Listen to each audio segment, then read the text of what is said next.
Hey there, folks. Welcome to another edition of Stranger in a Southern Land. I, of course, am your host, Jake Manning.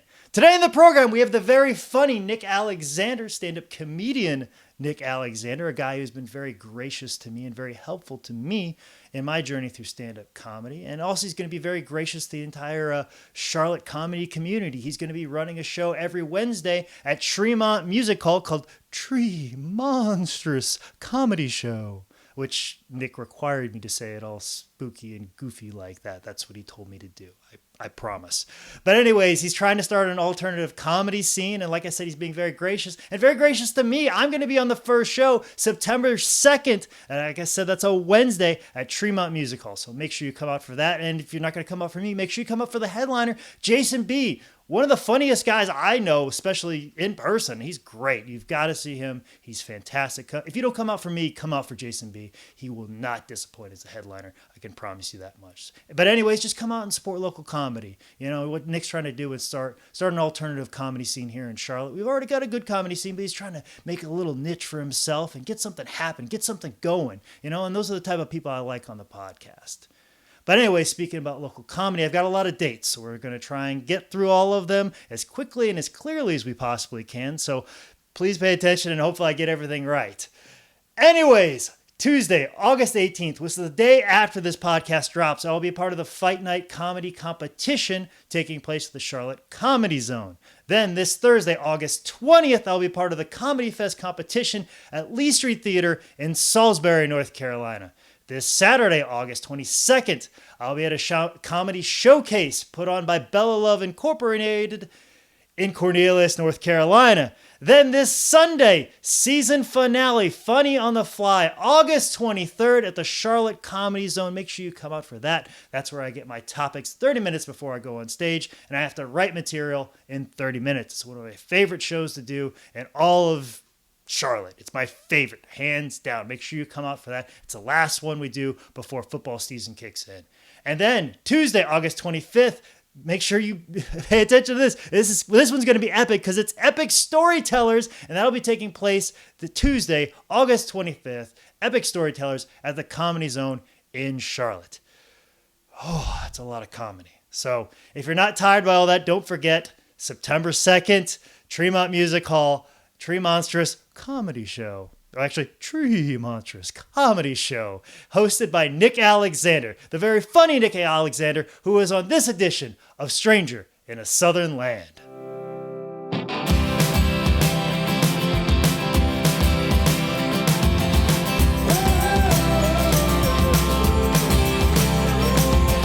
Well, I'm here in the home studio right now with comedian and soon-to-be comedian show promoter, Nick Alexander. Nick, thank you for joining me in the wonderful home studio here today. No problem. Thanks for having me. Yeah. So, Nick, I like doing these podcasts because it's an opportunity for me to sit down and have a conversation with somebody that, I wouldn't normally sit down and ask you probably some of these questions at an open mic. It's very limited. Like, hey, how you doing? I like this. All right. And getting it out. So that's kind of why I like doing these podcasts. So I can get a little bit more personal background to you because you've always been one of the nicer people since I've started, delving into stand-up. You were always very nice compliments. So I just kind of want to get a good idea of what your background is and stuff. So, how did you grow up? Have you lived here in Charlotte, or what's? I grew up in Monroe, which is it's just on the road, 30 minutes from Charlotte, and I don't know, had a kind of a crazy childhood. Moved around a lot. Moved to Virginia and back. Was kind of poor in the beginning. Then my mom met my dad now, who adopted all of us, and it's been all right since then, since middle school.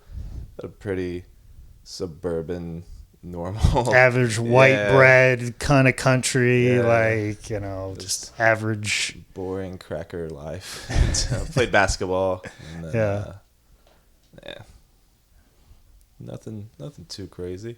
Yeah, just very average. Yeah. And what'd you do growing up? As far as just hang out. What were you like as a kid? I was I was a fat kid in elementary school, so I grew up real shy, really shy. I'm still kind of shy, kind of reserved. Then I hit a growth spurt. I was 6 foot in 8th grade, So I got into basketball. Basketball was like my life for forever. And a couple things happened. I didn't end up playing in college. Were you good enough to play in college?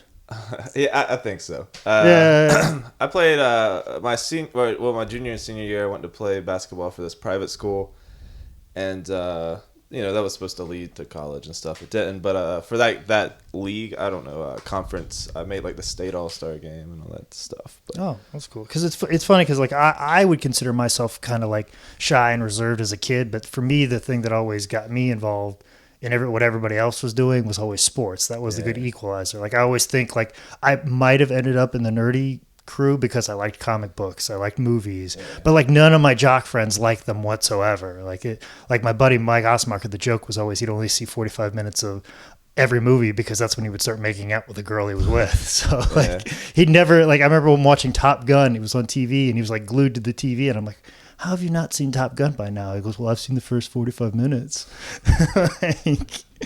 So, I mean, it seems like sports is the great equalizer, but like, as far as like, basketball and stuff like that, like mine was track and field and it led to that. And I actually did a little bit in college, but like, so your hoop dreams were crushed. Where do you go from there? What was plan B for you? After that, I played in a rock and roll band. Who didn't at that age? Right.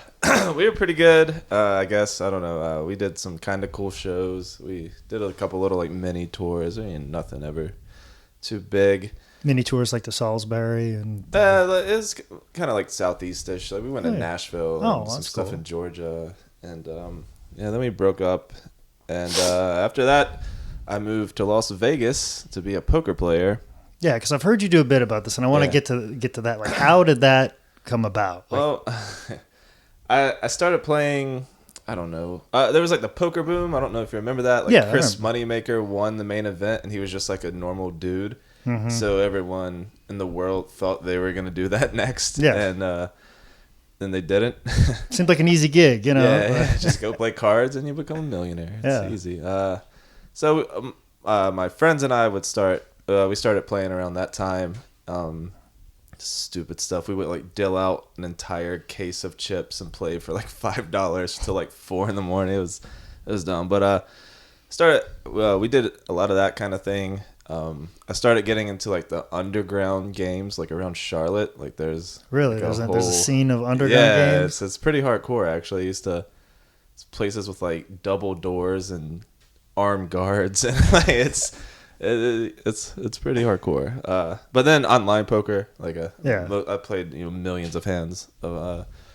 So I was 22, I think. I was working at Target, and I was making more money playing poker than I was stocking shelves. So I moved up to Vegas. And, so that was the moment. You're like I'm making more money doing this than the other. Like, and then I'm just gonna give it a shot. Then. Well, I recklessly chase my dreams to a fault too. So that was part of it. Like the band thing, I've done so many things. The poker thing, I moved out there, and it went pretty well at first, and then it went as bad as it could have gone. So I moved back to North Carolina. What was the plan to get to Vegas? Was it just take a bus there, or you drove there, or or you had contacts there, or did you just show up and be like, all right, I'm ready to be a millionaire? I found an apartment on the internet and put all my things in my car, and I left. I think it was New Year's Day, whatever year that was, and I stayed out there for about a year. And I just wanted to play in kind of like the middle limit games and stuff, and work my way up. And I don't know. In poker, you go up and down naturally. Like it doesn't matter if you're the best player in the world or the worst player in the world. One day you can. There's that element of luck in it, right? It's a skill game, but there's a lot of luck involved, and sometimes luck will just beat the shit out of you for months. And if you're not kind of well off, you can't take it. And I wasn't well off, so I couldn't take it. And pretty much went broke. A lot of famous poker players like Doyle Brunson and Phil Ivey and all of them. They have stories about going broke, but they can always like bounce back. And I don't know. It just crushed me, so I moved home and quit. But at least you were there for a year. I mean, it's not like you played. it's not like my experience is gambling. I go to the the roulette table, I put everything down, and then I've lost it in 30 seconds, and that's my experience of gambling every time. Like you were there for a year, but like you were working your way up. But like did you see progress? Or do you think like, okay, I could do this? Was there ever moments in time you're like, okay, I'm on a roll, I could be doing this? Yeah, definitely. I did pretty well in a few tournaments. I think my problem was I would get stressed out and playing games that maybe I shouldn't be playing in, and where if you have a bad game, it really hurts you, opposed to like your regular game. If you have a bad game, it just kind of hurts. It's just a little chink in the armor. But bad decisions. Life's a string of bad decisions. And now I do comedy. Yeah, we're trying to cover all those bad decisions, Nick. So you're out there in Vegas for a while. Anything? Were you just a poker player? Did you have a side job, or what'd you do out there? Just poker. Honestly, that was one of the first times I ever thought about doing comedy. I was out there. I started writing. I think I was 23 when I started writing comedy. I did a lot of stuff like in school growing up. Like I was into like Weird Al, so I did like a lot of song parodies and like wrote funny stories and stuff. But it's my first thought of ever really doing stand up, and I never went through with it because I was in Vegas. I was so busy playing poker. I mean, you have to play like 12 hours a day. It's crazy. And then after I came back, I was just trying to like piece my life together. So I didn't really think of stand up again until I was like 25. And then I finally got on stage at like 26, and here I am. So Vegas broke you and crippled you. You moved back home. It did.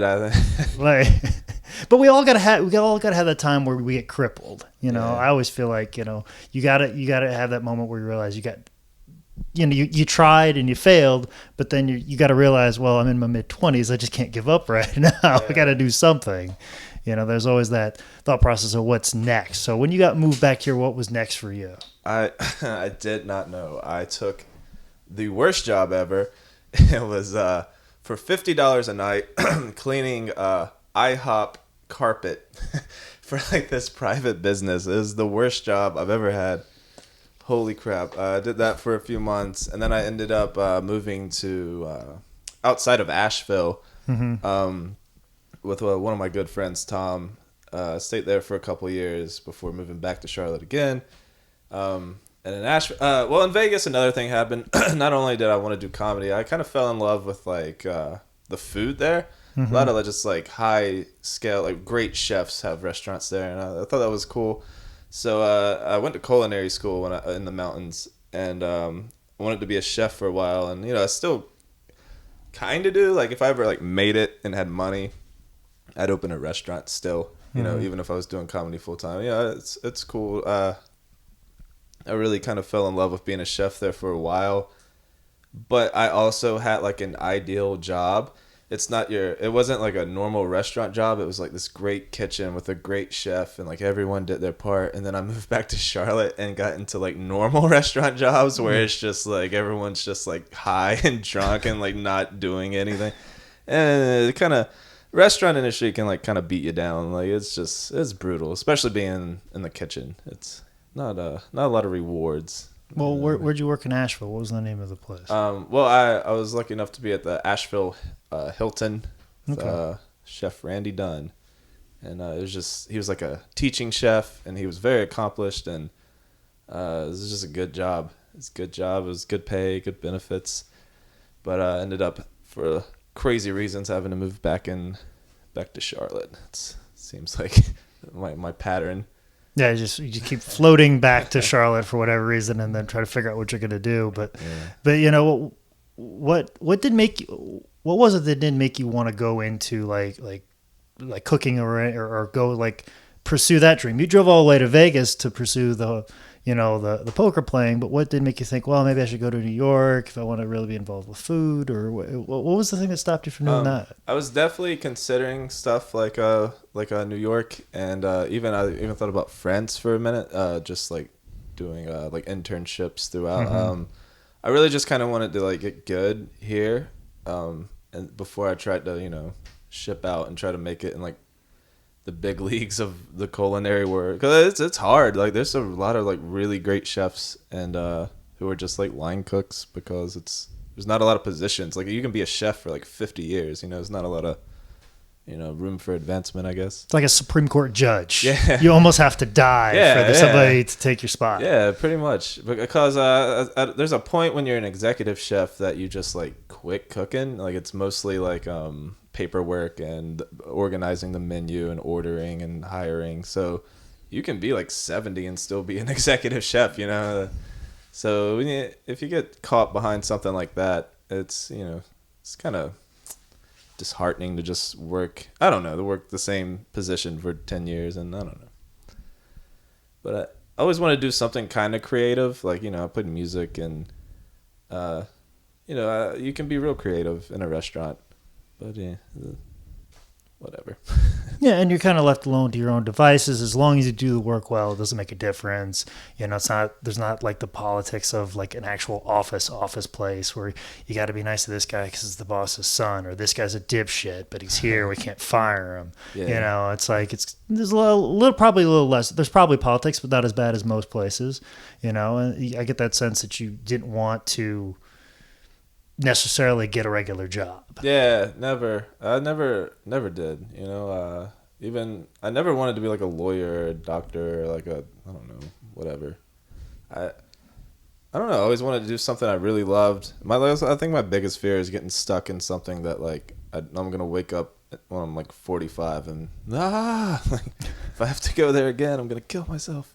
Mm-hmm. But there's also like there's like a camaraderie in kitchens. Like it kind of reminded me of basketball, like how you're kind of like a team where like I still have a lot of good friends from just random cooking jobs because you get so close back there. It's kind of like, I don't know.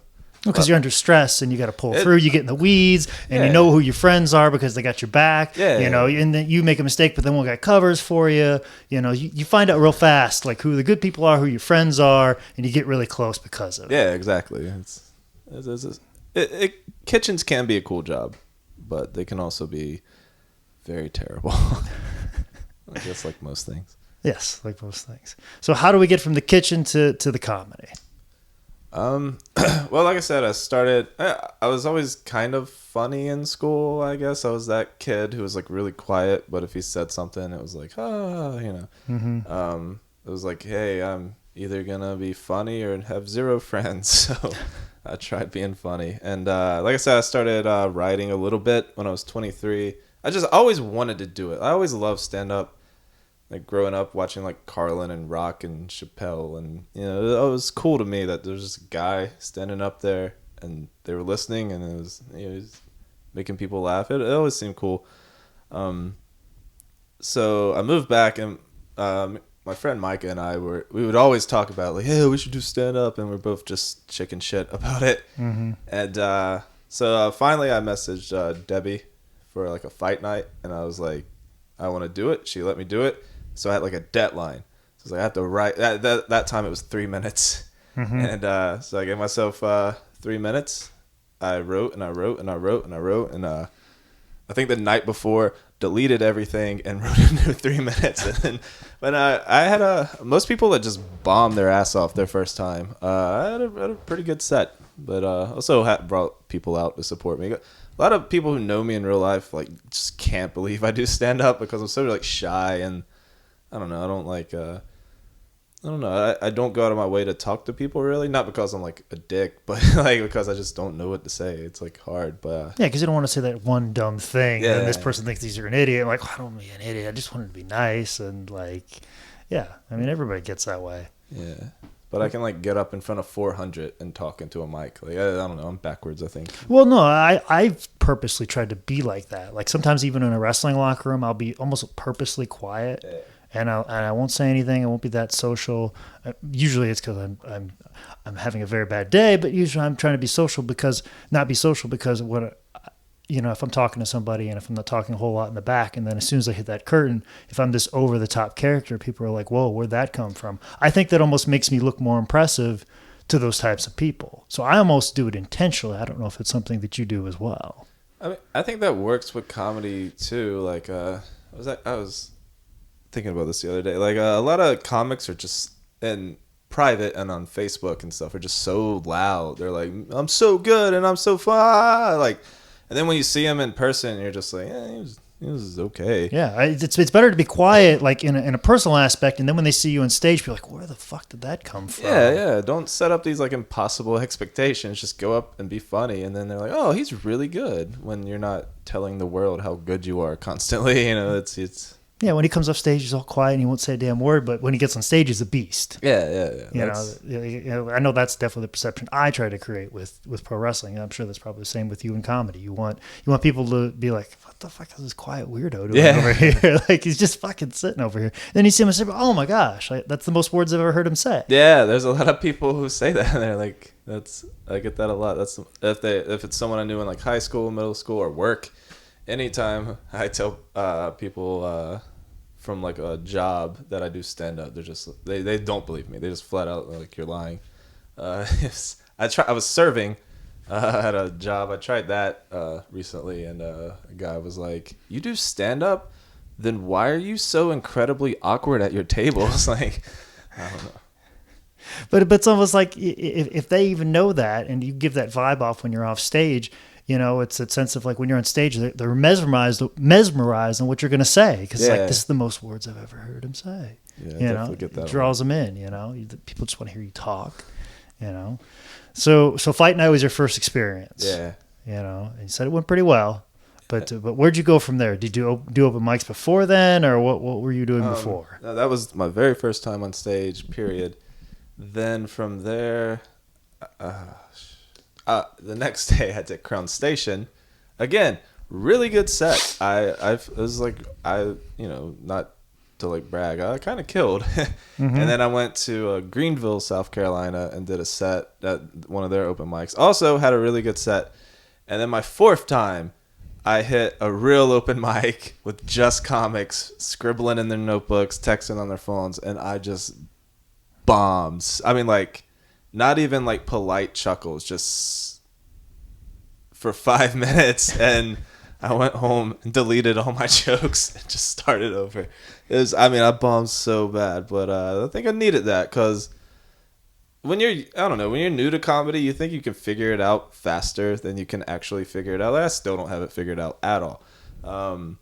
So to start out like so fast, like just fucking killing right off the gate, 3 straight shows. You're ready to write your material for your Comedy Central special. You get your half an hour ready. And then I got a dose of real life, and I needed that. Everyone needs that. Everyone needs to bomb. Everyone needs to bomb a lot, because that's the only way you get better. Those silent drive home, just thinking about your set and how bad it was, and so I needed that to like grow.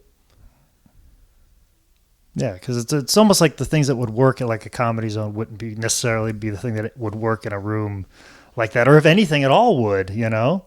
You learn how to deal with that too, I think, because there are jokes that work at Comedy Zone and that won't work in like an open mic or like just a gritty show, or and vice versa. Like I think you have when you go do something at like a Comedy Zone, it's Comedy Zone. Like, they're going there for comedy. They're there to see a comedy show, as opposed to like, I don't know, like a mic where it's more like just a grind. Like, the people don't go to open mics to laugh. People go to clubs to laugh. So they're paying $20-$30 to laugh. Yeah. They are hyped. They've got their money down. They paid for the babysitter. They paid for parking. They want to laugh. They've paid almost $50 by that moment in time to laugh.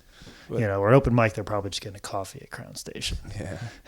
But it teaches you how to read crowds, though. Like, sometimes you'll see a crowd, and not that you should prejudge a crowd, because I've done crowds that are like college kids, and I was so excited, and they just hated me. And I've done like places in like Lake Norman where I thought they were gonna be like, uptight, very conservative, and they just, like, one of my best sets ever was in Lake Norman. So it's you can't read too much into the appearance of the crowd, I think, but you can listen to the comics before you and then get a read off that, and that's when you need to learn how to like switch out your material. Like, if someone tells like a dark joke and it just dies, it's like, probably don't do a bunch of dark material.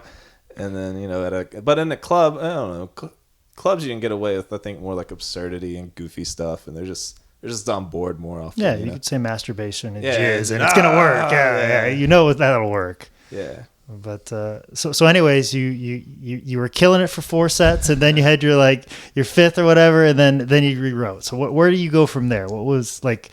When did you realize? Okay, I'm pretty decent at this. Oh, man, it was a couple months. I started. I rewrote everything. I switched up my style.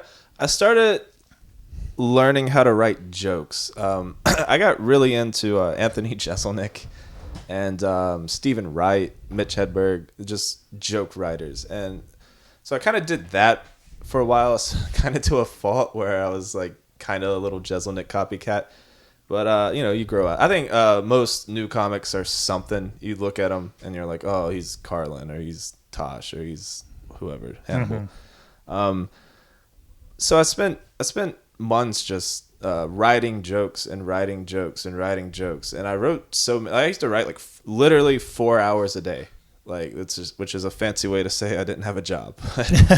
Well, seriously, I wake up, write an hour, go do something, write an hour, go do something, write an hour, before bed, write an hour. I was like, I wrote my way through so much shit, like so many just bad jokes that I see a lot of comics do, like kind of versions of, you know, stuff that I wrote and just scratched out. So I just did that for months. And finally I hit a point where I was just having good sets for, I don't know, like 3 or 4 or 5 months. And I was like, all right, maybe this is something. And anytime I get in front of a big crowd and I do well, I kind of have that feeling where, like, you know, I can do this. Like, this is something I can do. If I just keep working and keep putting myself out there, you know, it's going to work one day. You know, it may take 10 years, may take 5, may take 20, but I think it's something, when you have a good set in front of just a big general audience that, you know, you feel good about it. Yeah, that's the heroin. You know, that's the drug. That's the dragon that you chase forever. Yeah, exactly. It's all it is heroin hero, you know? Like any type of entertainment where you're your own brand. I mean, that's what it is. It's those highs, and then you're going to hit those really hard lows. That's another thing I like about the stand-up, I think. It's just you. Like, you know, when playing basketball, you could play well, but your team lost and it still sucked. Or, you know, playing in a band, you were in a band, so you had all these other factors. Stand-up, you win or you lose all by yourself. I like that responsibility. I think it's... Oh, I absolutely love it, because I've had to cooperate with people for years with wrestling. You got to deal with a perfect example. I think not the last Funny on the Fly, but the one before that. Like, I was working with my girlfriend who runs Queens of Combat, and, you know, I'm not too hands-on with the show, but I'm fairly hands-on. And the music guy kept messing up and said he had everybody's music. The ring announcer kept messing up. The referee kept messing up. This person did this. This person did this. The ring didn't get set up properly. It's just a constant of just dealing with stupidity all weekend long. And then, like, as soon as we were done with the second show on Sunday, I went right to the Comedy Zone for that and got on stage, and just that feeling of being out there by yourself. Yeah, it's peaceful almost. Even if you're doing bad, it's just something about being up there. This is mine. Yeah. You can't take this away. Nobody's saying that, oh, my money is the reason why you even have what you have. Yeah. You know what I'm saying? The reason you had a good match is because I paid for this good wrestler to wrestle with you. The only reason people know about you is because this and my ring and my cameras and this. It's, you know, it's just all you out there. Yeah. And everybody knows it. That's the thing. The fans know it and everybody else knows it. I think that's the freeing part about it. Yeah. You know, so, you know, you get better and you move, you know, you get, you know, writing constantly, like just writing for the sake of writing, you know, and hoping you're going to get like a joke here or two. I would try to write like at least 100 jokes a day. It was rarely I hit 100. I would try it. That was my goal every day. Just dumb monologue jokes, where I would go to like Yahoo News and just write a joke about a headline. Or like something I do like maybe like Reddit. Today I learned. Actually, one of my better jokes. Today I learned there's a pink kryptonite from Superman, and I was like, that's funny. And I just wrote a little joke, and then I would let them get cold. I'll go back and look at them the next day, you know, so I'm not still thinking, oh, this joke is funny, and just let them set on paper, and I'd go back and I'd scribble out all the shit, and I would keep just stuff I either believed in or I thought was funny. Then I would take that to open mics or social media. I like to treat social media as like an open mic. Like I use Tumblr a lot for like longer jokes, and then Twitter's kind of weird, but Facebook and Tumblr are like my open mics I use. Just like I don't know. I think you can really take advantage of that, and because if you post a joke on Facebook and it gets like 50 likes, you can probably take it to an open mic and see if it's gonna go somewhere. Yeah, almost like you're spotting off a premise, and then you can build from there. In a sense. Yeah, exactly. So, yeah, because I always think about that when I know a lot of like older comedians will say when you post them on Twitter, it's like you're throwing them away. But it's like, well, nobody looks back on their timeline. You could say that 2 weeks later on stage, and it would still be funny. Yeah, exactly. Like you're like even if you have like 20,000 followers, nobody's gonna remember what you said 2 weeks on Twitter. And not only that, chances are your 20,000 followers are spread out across the country. So it's not like the 200 people who saw that joke are coming into your show the next day and be like, hey, I heard this on Twitter yesterday. So I think it's a little over, thinking too much. Yeah, probably overthinking it. But so anyways, like I've noticed you've been hitting the road a lot recently. You've been kind of doing, especially you just came off like the last like couple of days. Yeah, the last week was crazy. I went up to Johnson City's Comedy Zone for 2 days. Then I went out to Nashville to do the East Room. And then I came back for a couple of days. Then went to Atlanta to do the Laughing Skull. Then went to Asheville to do the Tremont Theatre. I think that's how you say it. And it was crazy. It's fun though. It's living the dream. Yeah, right. That road comic thing that everybody's trying to get to. You know. Yeah, it's good. It's a good experience. I learned a lot. I try to always learn anytime, even if it's just some stupid set at like Jack's, like in front of 4 people. Like I just try to learn something. Mm-hmm. And isn't almost like what you're learning? It's almost internal. Yeah. When I did wrestling, it was a lot of you'd wrestle a match, maybe an old timer would see it and they would point stuff out. It seems like in comedy, you almost have to internally make those decisions because nobody's going to walk up to you and say this is good or bad. Yeah, very rarely do you get that kind of feedback. Like the only feedback you get is from the crowd, like immediately, and you have to remember that. Or sometimes you'll tell a joke and you can almost, as soon as you're telling it, just be like, "Oh, that was terrible," or like, "I should have said that. I should have said." It's a lot of self-taught lessons, but. I think I don't know. I like to think my circle of comic friends. We try to give each other feedback. There's like Spencer and Jason B. and a few others. Clint, Carla. I can always go to a comic friend and they'll say, "Nah, that sucked." They'll be honest with me. And I think it's you gotta find that at some point because that information is just like so valuable. That you don't have to do it on your own all the time, Like I always appreciate feedback, even if it's like someone who just started, just a different perspective to my joke is just cool to hear. Even if I'm like, fuck you, like I don't use it. Yeah, but it's a different set of eyes. Yeah. They're seeing it from a different perspective as you, but they may have the common perspective that you're trying to hit.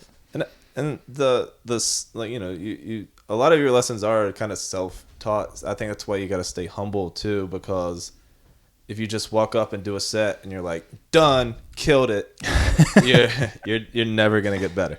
Yeah. Like I think egos ruin a lot of comics because you just don't grow if you already think you're good. Like I think if you can sit down and look at your set every night and just really be honest with yourself, I think that's how you grow on your own terms. And I think you have to do that because you're not always traveling with your friends, and you're not always, your friends aren't always going to be accessible. Yeah. It's not like they like, here's this 5-minute set, you have time to listen to it. It could be 3 weeks, or if they ever do. Yeah. So it's definitely like it's a kind of a loner thing. It's a loner sport. But that's what we got into. Yeah. If we wanted to work together, we do improv. Yeah. But anyways, I wanted, part of the reason I wanted to get you on here because I wanted you to talk about like the show you're running at Tremont. You're running, Wednesdays now. on a regular basis, from what I know. It starts September 2nd, and it's gonna be every single Wednesday at Tremont Music Hall, and I'm trying to get like a lot of just cool headliners. Trying to make it kind of an alt room too, because we have the club here, then we have like these really expensive theater shows. So I'm trying to do like a middle ground of like club comedy and theater. It's just an alt scene, like a lot of there needs to be something because you're right. There's such a far end of the spectrum. There has to be something that lands in the middle. Yeah. So I'm getting a lot of people who have like been on Conan and still Comedy Central and BET and all that stuff, but not that they wouldn't normally get booked at the club or a theater. It's just that they haven't recently. So I bring them to Charlotte. It's a lot of people I look up to, like Andy Sanford's like one of my heroes. I'm so excited he's coming.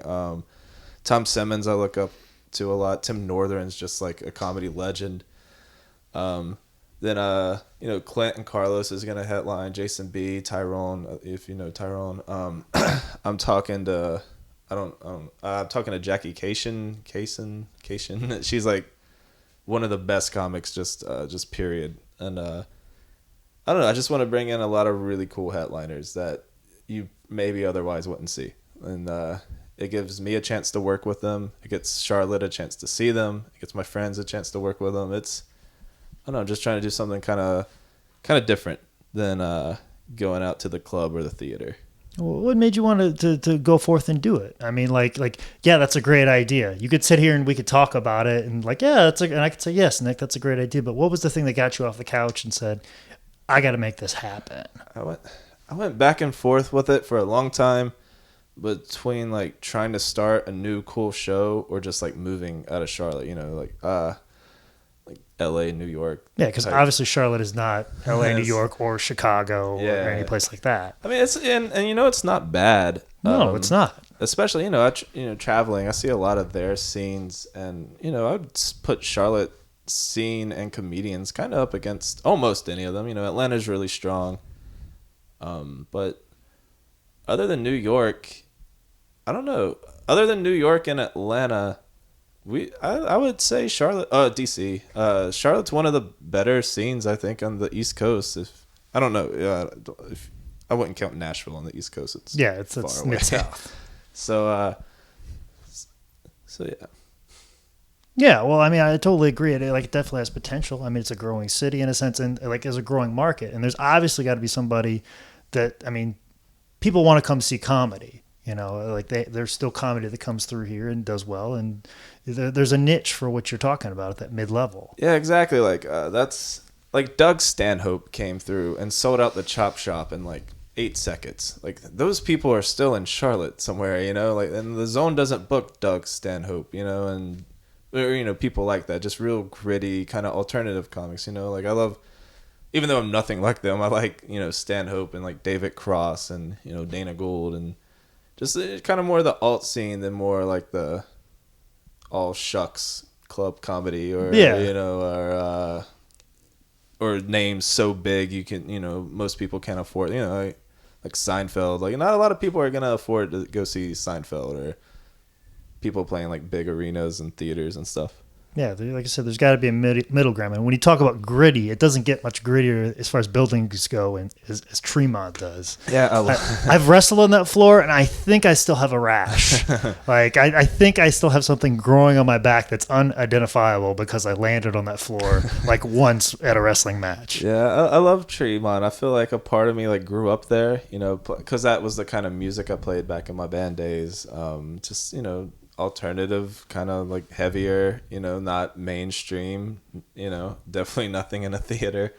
Tremont's just a cool setting for what I want to do. And I think when Patton Oswalt did the Comedians of Comedy, they stopped off at Tremont.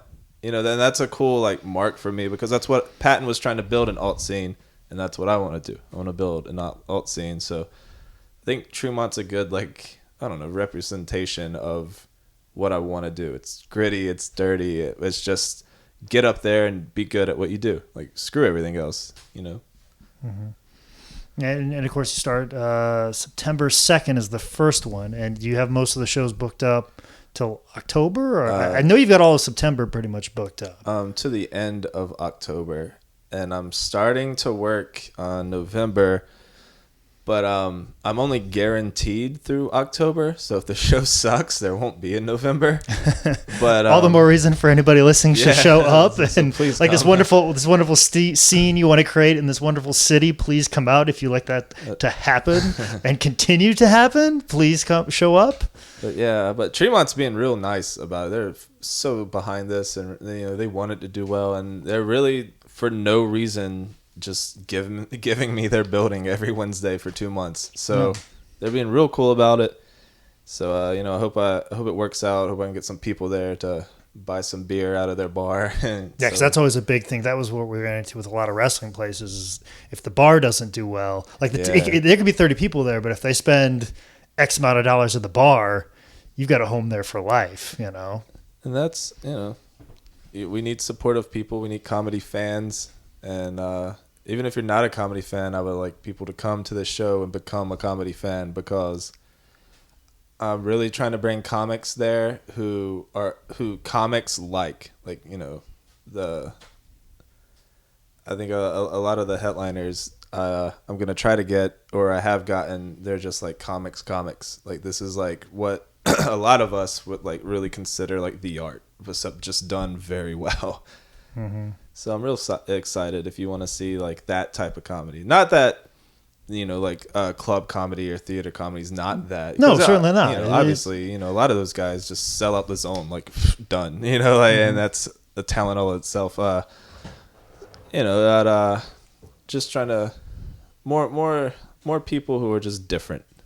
Kind of want to make it like a slightly weirder show, I guess. Yeah, well, I mean, you got to have those, like I said, those are guys that people may not be aware of. Very similar to like your independent wrestling stars. Exactly.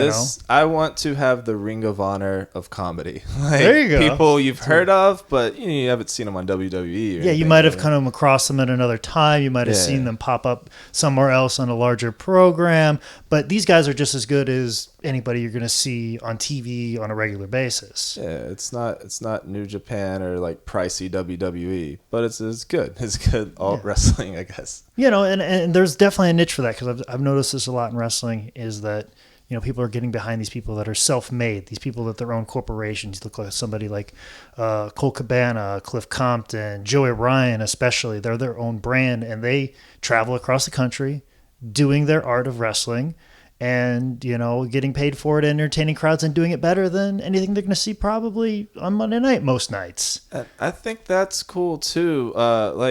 When, not to hate on like the stars of WWE, but like, they just ship out, say, Randy Orton when he was so young, and they're like, this guy is good.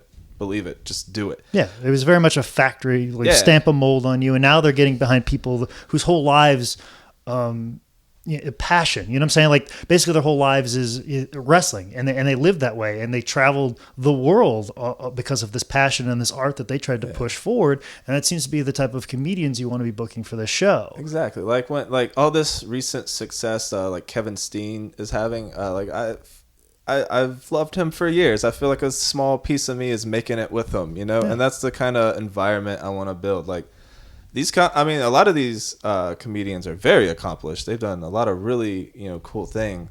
But say you see them in Tremont and you supported them for X amount of shows, and then you see them on Comedy Central, you're like, hey, a piece of me is up there with them. Yeah, I was there. I paid X amount of dollars. I saw them there. It's much like my favorite band, Alkaline Trio. Yeah. They played a coffee shop at my university that maybe holds 20 people. The fact that they were at my university and I saw them, I became a fan of them, and then I followed them through all the career, bought all the albums, it's you're right, it's absolute peace. And like Kevin is actually, I consider, a good friend of mine, and the fact that I see him wrestling John Cena on TV, it makes me smile. That finally everybody else saw in him that we already knew, and like I said, it's very cool that you want to do that for comedy. And it almost seems like to me that comedy's not too far, not too much unlike wrestling, in the sense that you can't be what I refer to in wrestling as a bag roller. There's a lot of guys that in wrestling, they just roll their bags in, have an awesome match, and leave. And it doesn't seem like you can do that anymore, especially at an independent level or a medium level of comedy, where you just can't come in, crush a set, and leave. You have to have other things going on. You have to have a YouTube presence, maybe a Twitter presence, maybe you're running your own shows, maybe you're doing other things. Did you have a kind of a sense that, I have to have something else other on the ball other than just writing good comedy and performing good comedy? You absolutely do. There are a lot of headliners who are headliners because they did something like that. Like, they get blown out of the water by their middles, but they're still the headliners because they're so big on YouTube. They're on a MTV show or a random show. They're huge on Twitter. It's almost you have to be good at those things now, and then also good on stage. Like, it's not a fair thing where it's just like, wow, that guy's really good at comedy, let's make him a headliner. You can't ever be a headliner if no one knows who you are. Like, it doesn't matter. So you have to be good at Twitter and Instagram and Vine and Periscope and YouTube and everything now. Like, you have to find different outlets to make it. Yeah, and some of them have podcasts, and then also too, like what you're doing, it's almost in a sense of like you almost have to run your own shows because you bring somebody in, somebody might put in a word for you here, but it's almost a sense of like you have to have other things going at the same time, especially if you want to make it at this level we're talking about right here. Yeah, exactly. Like you have to, if you want it to be your full-time job, you have to treat it like a full-time job. Like you can't just go do a set every night and hope that in 5 years you're gonna make it. It just doesn't work like that. Comedy clubs want to make money. That's what they're a business. They're not like your pal. They'll help you become a middle. They'll give you MC work and mold you into what they want like their feature acts to be. But if you ever want to make it in comedy, you have to do it all by yourself. It's just like the jokes, just like writing. Especially today, you have a million outlets to become big. So you just got to put in the work and do it, and it's a lot of luck too. But it's a lot more than just going up on stage and being funny. Yeah, and you running this show gives you an insight into the business of it. Probably gives you a better understanding of what's going on and kind of keys you up of maybe some other things that a regular guy, like I said, a comedic bag roller wouldn't understand, Yeah, I've ran shows on much smaller scales, and I book a lot of independent one-nighters and stuff for myself and my friends or other people. This has definitely been way different, talking to agents and getting and signing contracts and stuff. I'm really learning a lot about the business side of comedy and just knowing what people charge, and looking at their accomplishments and their credits. And there's a person I wanted to book that was $3,000 for one night. That's crazy. Good for them. But, just seeing stuff like that, this guy has been on Conan one time and he wants this much money. This guy has been on Conan 10 times and done a TV spot he's been on a show and he wants this. It's just cool to see that. It gives you a blueprint if you ever get to that point too. Yeah. That's an education that's invaluable in a sense. So that way if you ever approach that situation, you get a little bit of knowledge. Yeah. Because knowledge is always the power when it comes to situations like that. Yeah, definitely. Because if I ever did a Conan spot and then I kind of know what to ask for now, whereas someone else could be here's $50, come do my club. Now I'll be hey, well, I kind of know what the standard is, so it kind of protects myself in the future, I guess. Yeah. So anyways, we're getting towards the end here. Let's give all the promotional, where they can get tickets, where they need to be looking out for, all the promotional stuff for your Tremont stuff, and also your promotional stuff for the things you do as well. All right. You can always just go to TremontMusichall.com for tickets. They have it all listed. We have a Facebook. That's Facebook/Tremont Comedy. And then Twitter's @Tremont Comedy.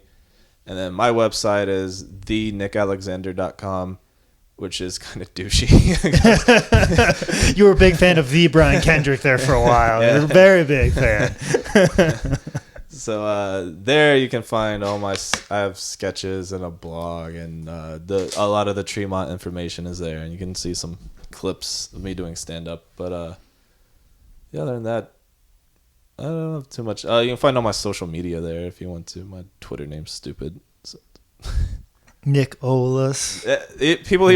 People either say Nicolessa or it's supposed to be Nick O less A because of Nicholas. Yeah. Like 304 in a sense. Yeah, no one gets it. So just go to my website and click it. There you go. Also, didn't you like do some sketch stuff with Jason B and Mike? Are you still like guys doing that? Like I enjoyed a few of those. Yeah, it was. Okay, we did 2 seasons. Season 1 was a lot of fun and it was new and exciting, and then it turned into kind of like work around season 2. We put out a really bad season 2. Like it was rushed and. It's comedians you should kill was the stuff we're talking about, right? Kill Yourself Comedy. Kill Yourself Comedy. And there was a big thing with the name, obviously. So we wanted to change the name, and that got all just screwed up with like our channel. Like YouTube didn't want us to let us change our name, so we didn't. It's not like we had like millions of views, but I mean we had like we had a lot, and we didn't want to just lose those because of a name change. So we haven't been doing it. But there's some talk that we might do it again. And it was fun. It's another one of those things you got to do. You know what I'm saying? You got to have that presence, and then you run on the show, and it just diversifies it. It keeps a lot of plates spinning all at once. Yeah. Just what you got to do. So I definitely wanted to mention that. So. Well, anyways, Nick, like I said, you've got a lot of plates spinning right now. Yeah, I'm trying to. And if there's anything that comes up, please feel free to let me know, and I'll let people know and stuff like that. The small crowd that pays attention to what I do. It's very small, but they do pay attention. I don't know if they pay for much, but they definitely come out. I do. There are a few patrons, that is for sure. So cool. Thank you for stopping by today at the home studio. And thanks for having me. A pleasure talking to you, and make sure you come out to Tremont. Please.